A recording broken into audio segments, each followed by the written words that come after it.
Hi there, welcome to another Team Clueless battle report. Today, as you can tell by the fact we have a Christmas tree on the table, we're doing a Christmas-themed battle report called Present Delivery. So, the idea of the mission is, at various stages of the game, i.e. one at the start of each player turn and 3 will arrive just before the battle arrives, 3 presents arrive randomly on the table. We roll randomly and they arrive within different 2-foot squares. So basically the table is divided into 6 different sections.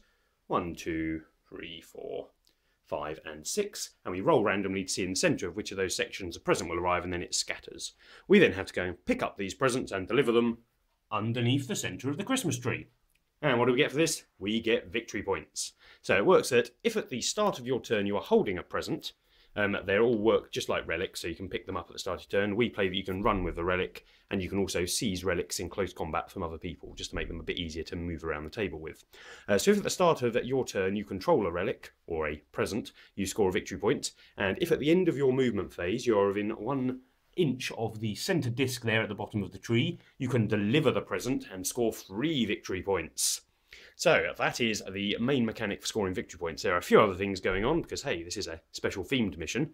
The big magical tree in the centre of this battlefield we're playing on has a control box that you can press the little button on and it changes how the lights work. They can go off and on and they can go fadey. Come on, come back on. There we go.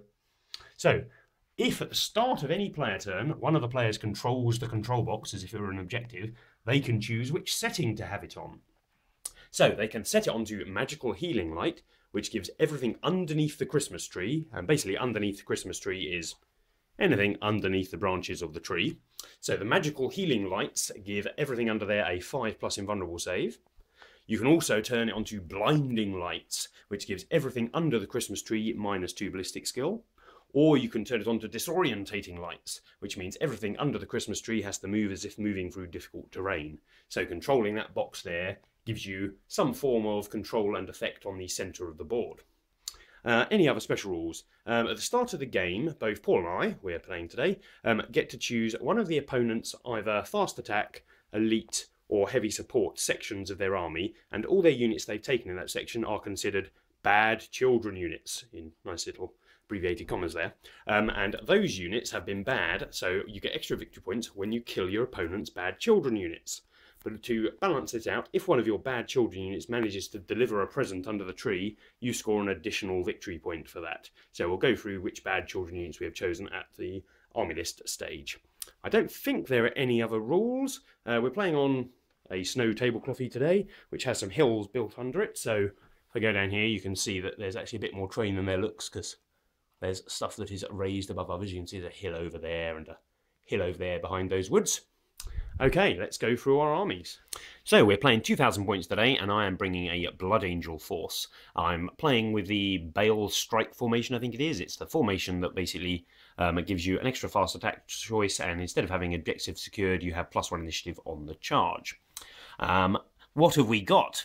So down here we have Commander Dante, because he's a boss.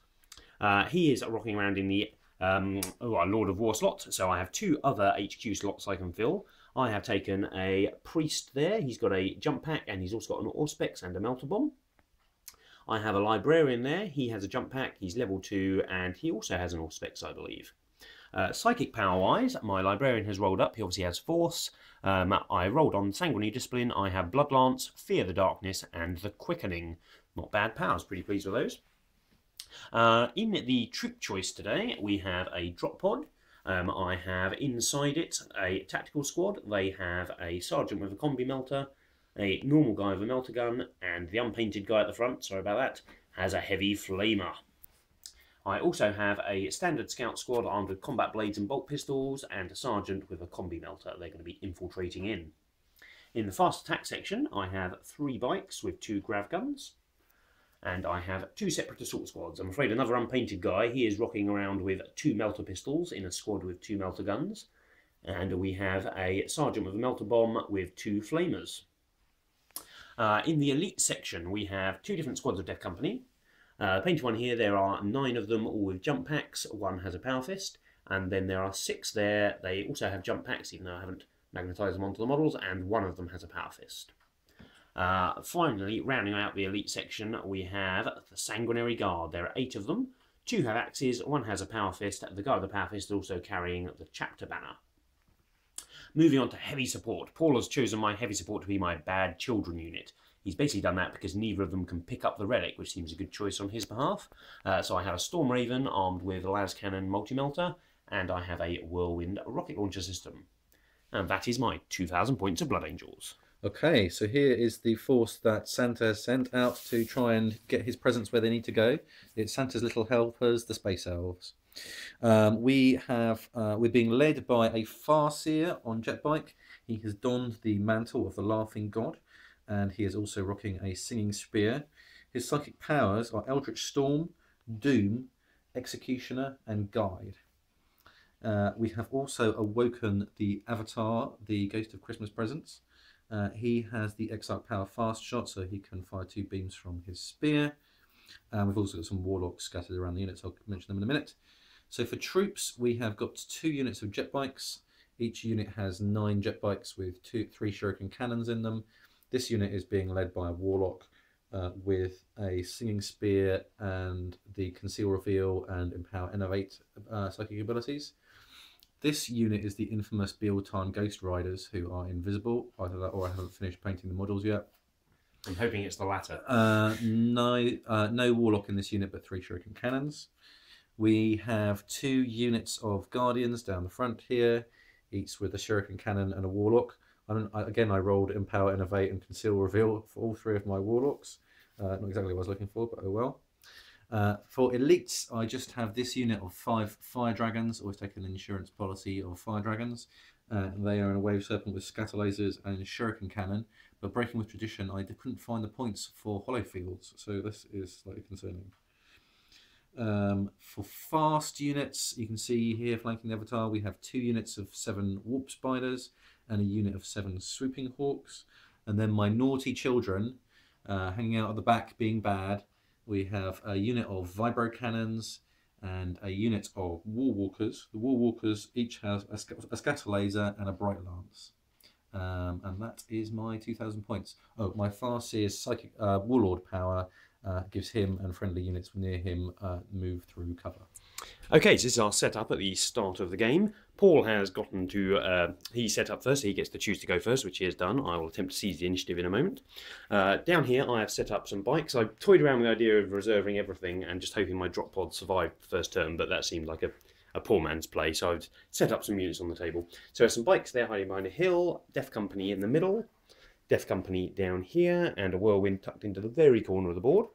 Paul has a load of stuff on the table. He has his bikes there, Guardians in there, Mantle Dude there, Wave Serpent there, Vibro Cannons on the hill, Avatar there, more Guardians, more jet bikes, and his Warp Spiders and Swooping Hawks are in reserve. In reserve, I've got my Storm Raven, my Sanguinary Guard, a couple of Assault Squads, and some outflanking Scouts. Paul's also got outflanking War Walkers, and I have obviously the Drop Pod Combat Squadded Tactical Squad. Okay, let's see if I can seize the initiative. On a 6. No, not today. Damn it, it looked like a 6 from this corner of the dice, but actually no, it's a 2. Okay, we'll see what happens. Okay, the Eldar have had their first turn and the present collecting has begun. We had 3 presents drop down at the start of the game. 1 very conveniently landed in this forest, if I can see it, there it is. So that's been picked up by my Guardian squad. 1 landed in the ruins here, near to the Death Company. And then the other one landed in this table quarter near this Death Company, but then scattered right over by the tree. So if someone can get to that, it's going to be incredibly easy to deliver the present. And then at the start of my turn, another present landed, also over here, over near the Death Company again. So most of my mobile units moved forward, so the jet bikes jetted forward. They shot up this Death Company squad, which was originally 6 guys, so you can see we've done a bit of damage to them. The Farseer came forward and cast an Eldritch Blast, which I think was responsible for 2 of the deaths. And the Wave Serpent moved forward, shot off its shield and its Scatter Lasers into the Whirlwind, destroying it. That was quite good because that was Mike's only ignores cover weapon, which is quite important for the Eldar. Unfortunately, Mike had set up so my Vibro Cannons had very poor shots. They could only see those Death Guard through the trees. I'm not sure you'll be able to see them on film, but there's some Death Guard through here. Death Guard. Death Company. There's a lot of death things in 40k. So they killed one of them, and these jet bikes moved forward take control of the Christmas lights switch, all very important. And 2 of our shuriken cannons got in range of those bikes. We got lucky and killed one, and then got even luckier when they fled the table. So at the end of turn 1, things are looking pretty good. I've picked up 2 victory points, 1 for first blood and 1 for controlling a present. Blood Angel turn 2. First thing that did, a present arrived. Drop down over here where nobody is near it. Then we move on to over here. Paul had moved his jet bikes forward on his turn, and I felt they were a little bit too close to my death company. I let my 3-men squad over, and they were in a couple of inches, so their charge was more or less guaranteed. But this squad, not wanting to tangle at range with the stuff Paul had deployed over there, decided to hop over the woods and got within 10 inches of Paul's jet bikes.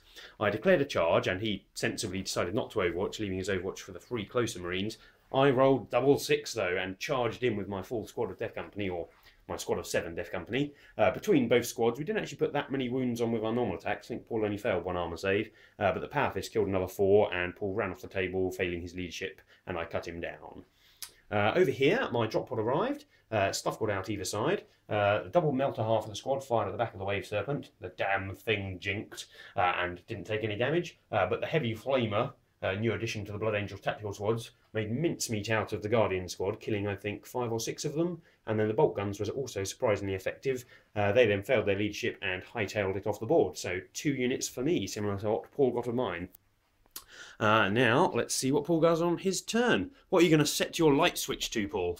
Oh, let me see. Paul is in control of the button. Is the only thing under the Christmas tree at the moment? That is true. Oh no, there is models under it get affected. So I think this death company is in the shadow. I don't think the tactical squad is. The Wave Serpent is though. Yeah, Wave Serpent definitely is. I will choose. Oh, I can't remember what they were. So you can get a 5+ invulnerable save. You can get -2 ballistic skill, or you can get everything moves through difficult terrain. I think I'll take a 5+ invulnerable save. Paul, invulnerable saves up. So let's press the button. I reckon invulnerable save up is probably a nice calming healing light. There we go. That'll do. Oh, it's going down. It's very calm. It's very soothing. No, it comes up again.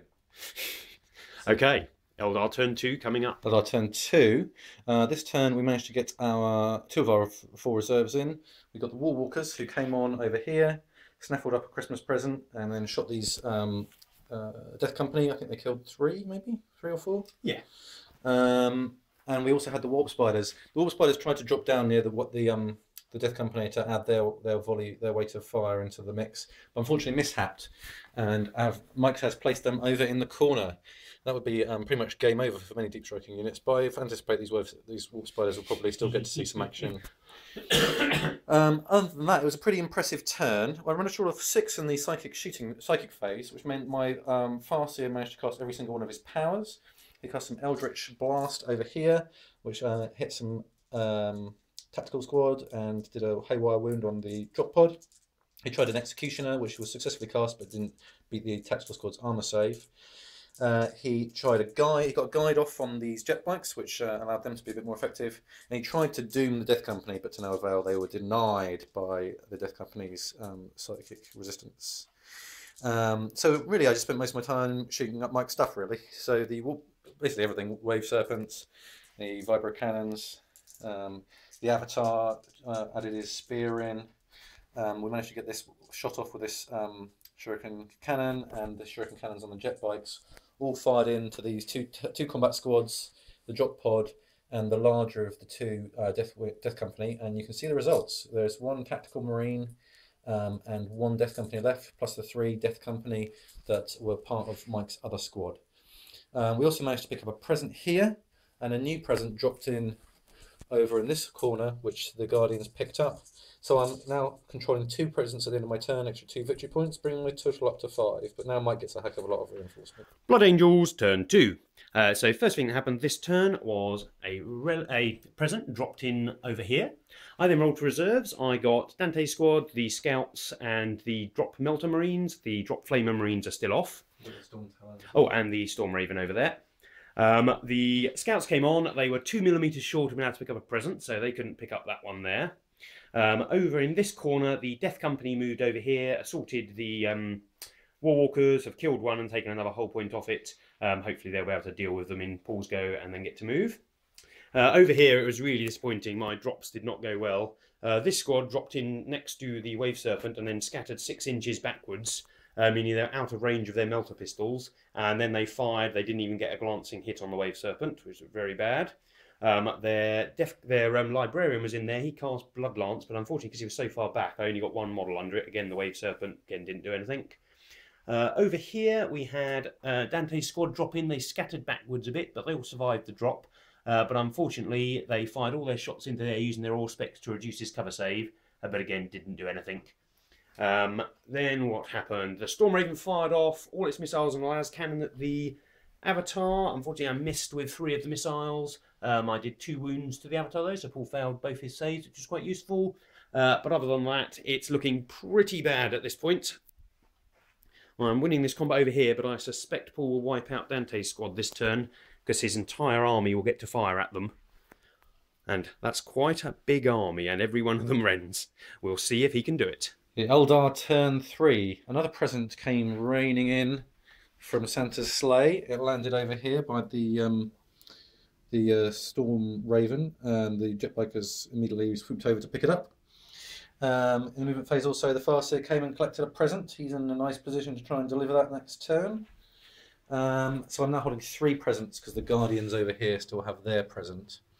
And then really we just spent a turn shooting again.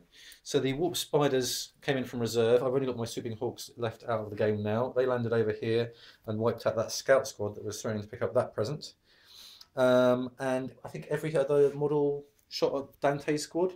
The Fire Dragons did quite good with their melter guns, but most of the rest of the army were bouncing off Dante's invulnerable save or his armor save or whichever save he needed to use. So we are down to the Sanguinary Priest, Dante, and 4 of his little friends. We'll see what carnage they can do in my lines when they get to assault next turn. So I scored another 3 points for present ownership, which brings my total up to 8. Blood Angel turn 3. So this turn the Flamer squad came in, so I decided to drop them down against the Guardians because they're the only real unit I can properly hurt with them. Unfortunately, I scattered 5 inches backwards, leaving the Flamers more or less outside of range. I managed to kill 2 of them. One was holding a present, but Paul's going to be able to skitter onto that and pick up the present easily enough. But it does delay his movement with it. Dante's squad were a bit ambitious. They leapt forward and tried to multi-assault the entire of Paul's army. It was the only real way I saw of tying them up to not get shot, because they'll wipe out any single unit without breaking sweat, but then they'll just die to the return fire. Unfortunately, I failed the charge in. It was a bit of a long one. I think I needed an 8, but I only got a 5, so I didn't quite make it in. Did they lose any of their number? I don't think they lost anyone to Overwatch, though, which was quite good, because there was quite a lot of Overwatch going in. The Death Company over in the corner managed to make short work of the last Warwalker, and have picked up the present at the end of the assault phase, which is one of the rules we allow. If you wipe out a unit holding a present, you can take their present. Down here, the Librarian broke off, because I wanted to at least get some victory points on the board, and he picked up a present, as did this one Tactical Marine. He picked up the present that was inside the woods. So I have 3 presents at the end of the turn. Finally, I'm picking up some presents. This assault squad ran up to the top of the hill and unleashed its Melter Fury. It was nicely in range this time with his double pistol, makes them put out quite a lot of firepower. I wiped out, I think, 4 of the Warp Spiders with the shooting, and then got a charge into close combat as well without losing any to Overwatch. But Paul's armour was up to the task of repelling all of my attacks, and then he has hit and runned away, which is a bit annoying, but these are Eldar, we expect them to be annoying. Tricksy elves, as they say. Over this side of the board, I don't really have anything other than the Storm Raven. He managed, you can see him under the trees. He managed to put a couple of wounds on Fire Dragons, killing 2 of their number, but they didn't run away. Let's see if Paul can finish me on turn 4. Eldar turn 4. So this turn the Swooping Hawks came in, which is my final reserve unit, and using their pinpoint deep strike, they landed directly onto the present. Scaffolding bastards. They dropped their blasts onto this assault squad. They shot it with las blasters and then ran into the forest. So that was quite effective. As you can see, we finished the squad off with the assistance of the Fire Dragons, who then ran back under the tree for its Christmas saving throw. The Warp Spiders leapt over these 2 Death Company squads, shot got the first squad in the back and made him lose his Power Fist, and then he also dropped his present, so that's quite nice. Over tracking round, The Farseer has reached the tree and has delivered his present, so that's 3 points and love and laughter for all the children of the world. And then the rest of the turn was spent shooting Dante. And we had really quite an extremely successful turn at doing so. As you can see, there isn't any Dante. We shot warp spiders, jet bikes, and the Avatar, and the... it was mainly these guys. Yeah, the vibro cannon guys. The vibro cannon guys have abandoned their batteries and are just shooting shuriken catapults, but that seemed to work just as well.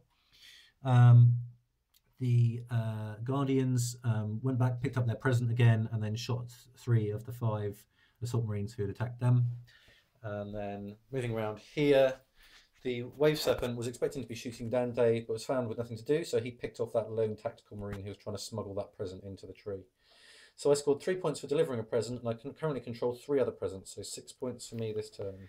It is the end of Blood Angel turn 4 and the end of the game. On this turn, the Blood Angels attempted to try and save some face by gathering some more victory points and killing some more foul Xeno scum. Over here, this Death Company Marine managed to collect this one nice blue present because he liked the colour. Over here, these two were too eager to get to combat. I moved in and then hoped for only a 6-inch charge, which would have got me there, but unfortunately I rolled a 7 on my charge result, and they dropped the present because I had to move too fast, and they engaged with the Warp Spider here. Unfortunately, the Warp Spider's armour was a bit too tough for them to penetrate, so they just beat against it, but luckily he couldn't be hurt in return. The Storm Ram came over, and he's the guy that killed the other 2 Warp Spiders that were part of that squad. The Librarian over here blood-lanced a couple of the, what are they called? Swooping Hawks, and shot one in the face with his bolt pistol, then charged in and cut one up in close combat, but they're still surviving in close combat there. And over here, 2 Space Marines charged into a bunch of Guardians. One of them got killed. They killed a Guardian in return.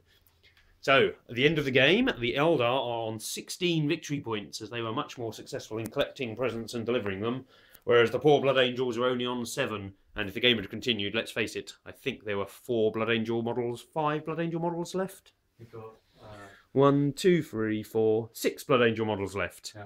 So I think it would have, well, I'm not sure if Paul could have killed the Storm Raven. I can't really shoot anything this but then I presume I would get a chance to hit you. I just pick up more presents. Yeah. Well, the mission kind of worked okay, but the Eldar were just a bit too fast. Yes. There's a problem with these ones where it's very mobility oriented. The Eldar are just ridiculously mobile. I think if I'd have got first turn, I'd have felt I'd have had a lot more chance. But the fact that I couldn't start on the board really, because your firepower, as we saw, is you just kill a unit every time you look at it. Yeah.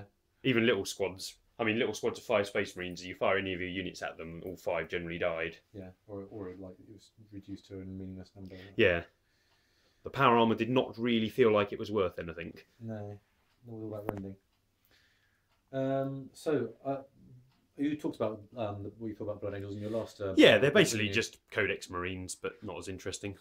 Yeah, it is a bit unfortunate. They're one of the more flavourful chapters, really. Yeah, but they can't really do anything that Marines can't do. I mean, I try and play this as a jump pack army, but jump packs only really work versus certain forces. Against the Eldar, even with the jump packs, the Eldar are still much faster than them. Yeah, and they're just, the firepower differential is absurd. Even we were saying the little guys on here, they halfway through the game they dropped their weapon platforms and just used their shuriken catapults. Shuriken catapults because I was fighting the 2+ armor save, and I don't need a vibro cannon for that. I need more shots and chance of getting rends. That's it. I think they put 5 rending wounds on the sanguinary guard last turn. They did. That was excellent. I think we were told that everything in Paul's army rended other than the swooping hawks or things with melter guns. Yeah. Yep. No, that's right. It is. Yeah. That's all of them. The Woolwalkers as well, but they've got bright lances. Yeah. But on that, it was enjoyable and very Christmassy. It was a Christmas game anyway. So yeah. It's not exactly a game with a Christmas tree in the middle of the table cannot be particularly serious. No. And I got a chance to get I'll just basically get my Avatar model out. Yes. The Fearless really affected how I played against him. Yeah. He was good. I was going to try and drop down and try and wound some Guardians of Flamers and things, but it was not that easy to do, and I really thought the Fear the Darkness power was going to be quite useful, but the fact that he was anchoring all of your weak units... Yeah. I really wanted to put the Fear the Darkness on the... He didn't really do much damage. I mean, chucked his melters in there. Well, I think the auto-hitting, or more or less auto-hitting melters each turn is pretty special. Pretty good. He didn't get to do any assaulting, which is normally tough, but the Fearless bubble was just a really useful power. Dante's entire squad didn't get to assault. I mean... No. That was worth a lot more points. That was worth a load of points, but you just shot it off the board. Yeah. Too Okay. many melter weapons. I didn't get my feel no pain versus it. Yeah. And even the Christmas saving throws. I shouldn't have turned that. I shouldn't have turned those Christmas tree. I didn't remind you to turn it because I was like, please, I need this saving throw more than you. Could have pressed the big red button and turned it on to move through difficult terrain. So Merry Christmas, everyone. Yep. I look forward to more battle reports in 2015. Bye, everybody.